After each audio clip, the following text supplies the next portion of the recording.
Ήξερες ότι στην ελληνική μυθολογία ένας ήρωας καβαλίκεψε ένα φτερωτό άλογο για να φτάσει στον Όλυμπο και ο Δίας τον πέταξε προσωπικά πίσω στη γη. Το όνομά του ήταν Βελεροφόντης. Δάμασε τον Πήγασο όταν ήταν ακόμα νέος. Σκότωσε τη Χήμερα, ένα τέρας που έφτιανε φωτιά και τρομοκρατούσε ολόκληρες πόλεις. Νίκησε κάθε εχθρό που του έστειλαν. Κανείς δεν μπορούσε να τον σταματήσει. Και εκεί ήταν το πρόβλημα. Μετά από τόσες νίκες, ο Βελεροφόντης πίστεψε ότι δεν ήταν πια άνθρωπος. Πίστεψε ότι άξιζε να ζει ανάμεσα στους θεούς. Ανέβηκε λοιπόν στον Πήγασο και πέταξε κατευθείαν προς τον Όλυμπο.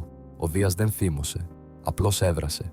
Έστειλε μια μύγα να τσιμπήσει τον Πήγασο. Το άλογο πετάχτηκε και ο Βελεροφόντης έπεσε από τα σύννεφα. Επέζησε, αλλά έμεινε τυφλός, κουτσός και μόνος. Περιπλανιόταν για χρόνια χωρίς σπίτι, χωρίς δόξα, χωρίς τίποτα. Δεν τον κατέστρεψαν οι εχθροί του.